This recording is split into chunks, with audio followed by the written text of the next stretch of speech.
How's it going, folks? It's your boy, Stewie Magooey. Don't call me that. I've had a Letterboxd for quite some time now. Just realised if you don't know what Letterboxd is, you're probably like, don't we all have letterboxes? How do we get our posts? I've had a Letterboxd, which I'm sure I don't need to explain to most of you if you're watching this, but it's a social media site for film lovers. You log your films, you rate your films, you put your films in your watch list. It's a regular old bloody hoot of a time over there on Letterboxd, and I've been thinking for a while, like, how do I want to do something with that on the channel. And so I did what I usually do, which is see other people doing it and then steal their content. But I wanted to do something kind of like regularly, every month to be specific, where I run through the last month of everything I've been watching. It does mean I've had to be better at actually logging things. I do have a habit of being good for a period and then completely forgetting to update my Letterboxd. But for the last month, I've been on it with it. So we've got a full month of things I've been watching. My diary's looking stuffed as a bloody old turkey. And we're gonna, me and you, that's right, just you, this just got intimate, are gonna sit down and go through it. Why not? This is probably the best time to say, obviously I'm on Letterboxd, so if you haven't already, do follow me there. Link for that in the description down below. Should we go through a month on Letterboxd? I think we bloody well should, my guy. Can't do it here, can I? We're gonna have to go to, the computer. It's literally right, it's there. Why am I doing this? I just need to twist the camera slightly. We are getting aggressively intimate. How's that? That looks like a shot that might do. Pretty much all this channel is. We've made it over to the computer. Should we see what's going on with my Letterboxd? Here it is. I've just realised there's no way of doing this. Like, the element of suspense is completely gone now. It's all there for you. So you know what I've watched. You can see the stars. You could turn off now if you wanted to. You can freeze frame it and go. Don't do that. Stick around. May. What a month. Let's start down here. School of Rock. What a way to start May, huh? I saw loads of people talking about School of Rock, Jack Black in specifically, and it really just got me going, I need to rewatch it. So I rewatched it. Holds up very well, School of Rock. It's a miracle how great this film is, despite the fact Dewey Finn should have immediately been arrested. Also, literally the greatest credits of all time. I stand by it. He should be in jail. You have that feeling every time you watch School of Rock, where you're like, this guy shouldn't have got away with it. I mean, granted, there's a bit where he looks like he might be going to jail, but then they just sort of play a good song, and everyone forgets he kidnapped a school of kids. We'll move on. Great film. Obviously 4 stars. But next up in May, same bloody day. What was I doing? Was that a Sunday? Must have been. Wouldn't have been doing 2 films in a day on a weekday. I'll tell you that much for free. Blowout. Blowout is a film which has been on my watch list for literally 3 or 4 years, because I bought it on Blu-ray when I used to work at HMV. And I always meant to watch it, never got round to it, finally did. I'm reluctant to give full 5 stars to films when I log them on Letterboxd, right? If I love a film and I adore it, I'll usually just do 4.5 on there, because I just think, it's like, do I do it? It's quite a commitment giving a 5 stars. Every now and then, though, I'm just like, well, I can't fault it, so I have to give it the full 5 stars. Blowout was one of those. Absolutely blown away by it. Cannot believe I've only just watched this. Unreal. I know, Stu. I know. Plus, good God, if you're an absolute sucker for split diopter shots like me, this is genuinely a wet dream. It is genuinely a wet dream for split diopter shots. Everything about this film, like, scenes in Blowout. I'm like, how have you put this together? How, De Palma, have you edited this thing? I just thought the look of it was amazing. The soundtrack was incredible. I mean, I loved it. It was amazing. Which kind of kept going, because I kept watching more De Palma, didn't I? I went to Body Double next. This one wasn't as good as Blowout. I think I sort of started a little bit too high. Everything from Blowout is almost definitely going to be not as good. What did I write? This film is batshit and I'm here for it. Very much not what I expected, and one which I think can only get better on future viewings. Exactly. I'm very excited to rewatch this. It seems rewatchable, because the film it ends up becoming is different to what it starts off as being. So I'm gonna rewatch the shit out of this one. So much under the surface, what a belter, and genuinely very funny. It was genuinely very funny. At first I was like, this humor seems like it could be, a bit weird. And then it just got funnier. I started off good. Good De Palma binge at the start of May for me. Good times. What did I do next? I went to Star Wars on the 4th of May. May the 4th be with you. You're not going to not watch a Star Wars film on the 4th of May, so that's what I did. And we went for Rogue One. Wouldn't usually be my option of Star Wars film to watch on the 4th of May, but we went for it. Still love it. I think it's quite underrated as a Star Wars film. He says, knowing that it obviously made a lot of money for Disney. Still one of the best looking star shooty films, and I think it rips despite a lot of the screenplay being lines TM. Yeah, this is something that became quite apparent on every rewatch of this. The screenplay doesn't really hold up much, and it is very much just people saying lines, like just either delivering exposition or saying things that they think are cool.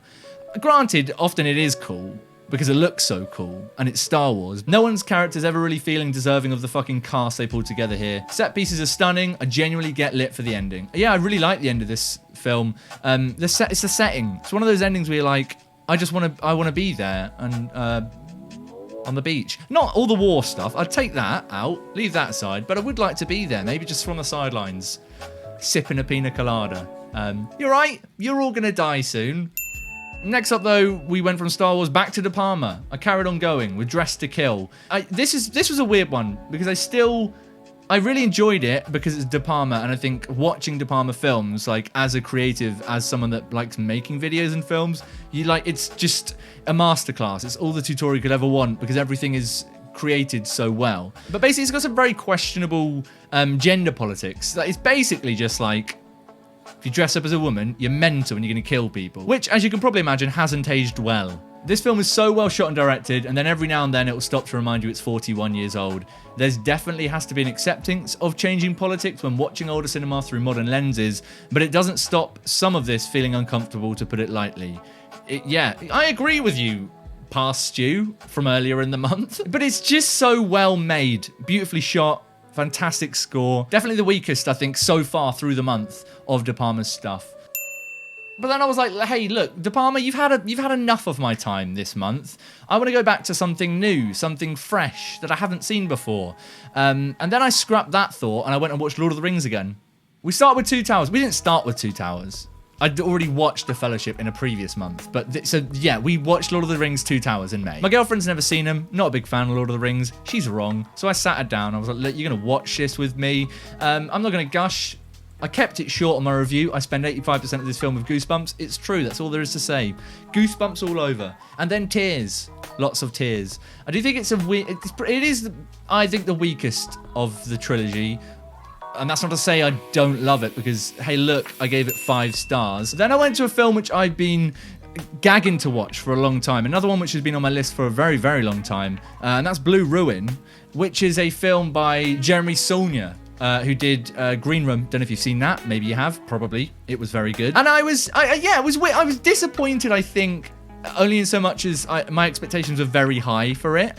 And I really like Green Room, but I think I preferred Green Room to this, but I still really, really enjoyed this. But it was different to what I expected. I sort of was left feeling like I wanted a bit more. One of those films I can't quite exactly describe it, which is annoying for a review, but when you just know that there's something missing for you. That was sort of me with Blue Ruin, but it was a good time. It was tense. It was engaging. I gave it 3.5 stars, didn't I? Look at that. Then we went on to Bill and Ted Face the Music, which was one from 2020. I never caught it when it came out. I'm a big fan of Bill and Ted, so I thought, look, it's finally there to rent. It was like £3 or something. I rented it, didn't I? And I had a great time. I think, if I remember correctly, this was on a Friday, and my girlfriend was out, so it was literally just me with nothing to do in the flat. I got some pizza in. Kick back, watch Bill and Ted Face the Music. And I had a real hoot with it. I thought it was surprisingly really fun. I say surprisingly because even though I'm a big fan of Bill and Ted, I love the previous two. It's one of those things where you're like, this has the potential to go horribly, horribly wrong.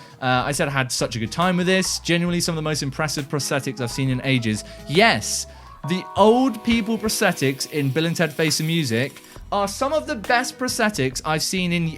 I shit you not. Unbelievable. After that, look, we finished off Lord of the Rings, didn't we? We had to. I'm going to not do that. Again, I'm not going to gush about it. I'll keep it short because I've seen it many times and I've gushed about it on the channel before. Literally too many scenes that will immediately make me cry. Basically, from the halfway point of this film onwards, every scene will make me tear up or cry. And my girlfriend was like, oh shit, you're really crying at this. She knew I got emotional at Lord of the Rings. Don't think she'd seen it in practice before, so she was quite taken aback by how much I was just sobbing at the end of this film. The ultimate way to end a trilogy. It's the best ending this story could have had. Fucking love it. And then we watched Memories of Murder. But I've been meaning to watch Memories of Murder for so long. And then before COVID, they re-released it in cinemas. I didn't end up going to that because of COVID. And I was going to go with my brother, and we waited, and then it came out to rent with the 4K remaster. I could have watched it over COVID, but we went, no, you know what, we're going to wait. We're going to wait until it's safe to do it. We can meet up and watch it again.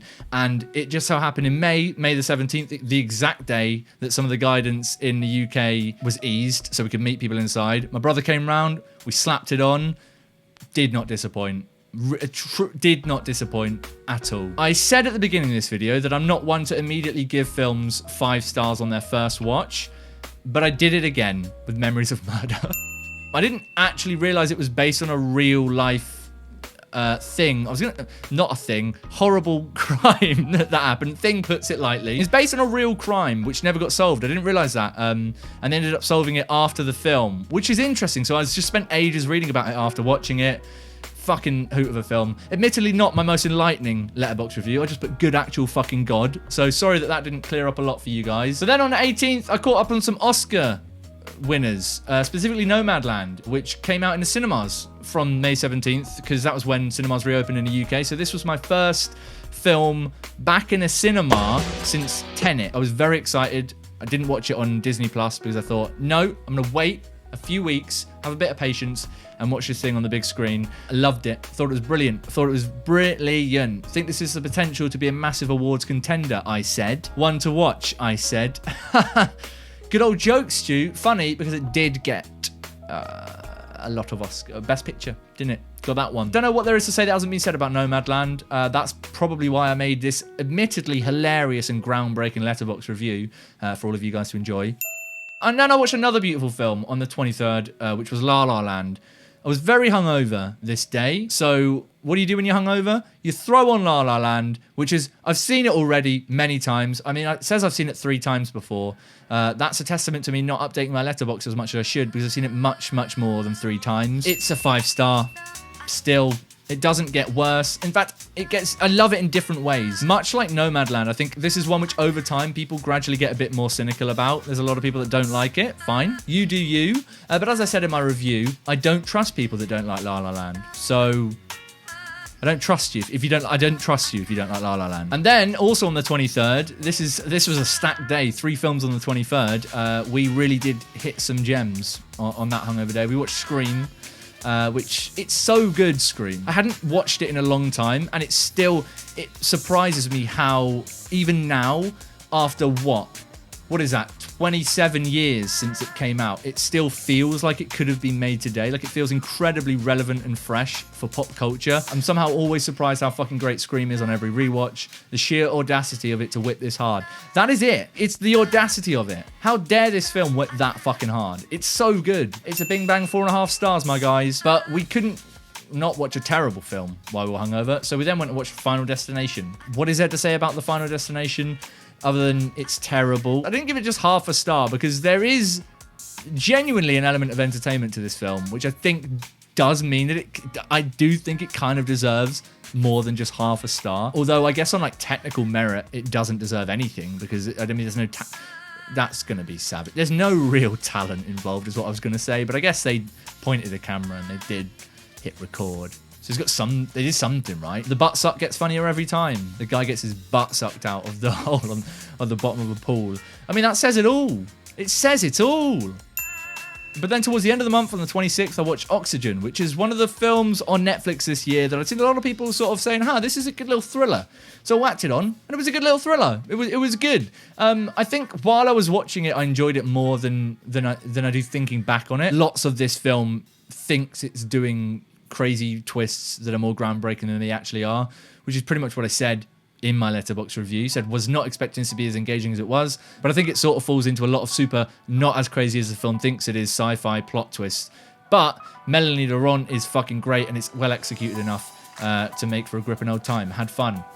She's brilliant. She's really, really good, and I think if she wasn't that good, this film would have been much, much worse. 3 stars. Then last Friday, 28th, we watched Apartment 1303 3D, which is, I'm saying it, objectively probably the worst film I've ever seen, and yet maybe the best. Bold cinema, I said. We watched it because we went through Amazon Prime and we sorted by, well, you can't sort by, but we looked for the lowest IMDb rating we could find, and I think this one had a 2.5 on IMDb, which is low. And we watched it with some beers and some takeout, And good grief, this film doesn't make a single fucking ounce of sense. None of it makes sense. It's made by people that I think thought they were doing something interesting with like alcohol abuse and mental health or something. But ultimately it was a woman in an apartment being haunted by a not scary ghost, all shot terribly, poorly edited, awfully written. And then it just ended.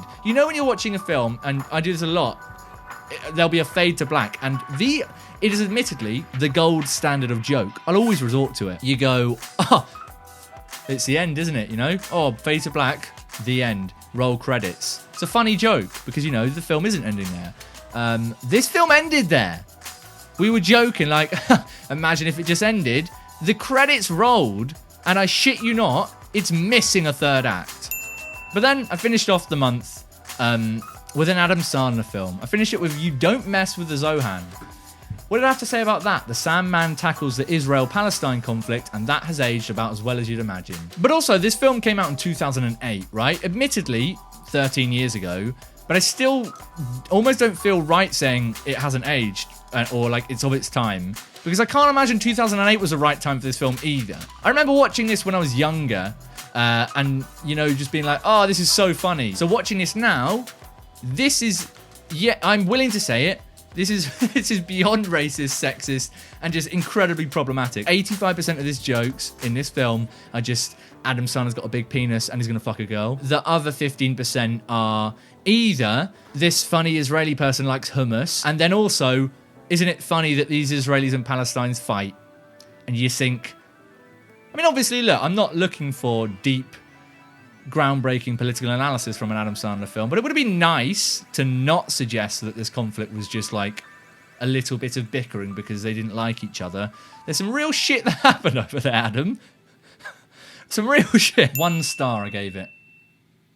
Won't be watching it again. That was it. That was the end of May. That's all I got watched in May. It was a pretty good month for movie watching in my books. I usually don't get actually through that many. I briefly scroll through some of my other months, and I mean, some of them. February, I mean, this was a month where I obviously didn't log as much because I definitely didn't just watch 5 films in February. But May was a good one. We ended it on not some great ones, admittedly. We ended it on 2 films that didn't get above 1 star. Ugh, yikes. But we were going for a good run in the middle there. From like Return of the King up to Scream. Look at that run. Look at that. 5 star, 5 star, 4.5, 5 star, 4.5.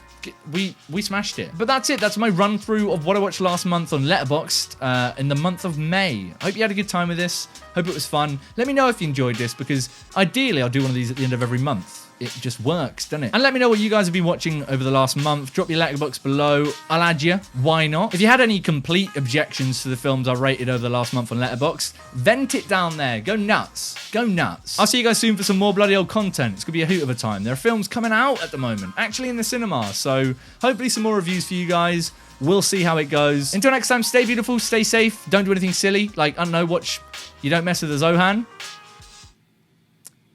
I'm bitter. I am bitter.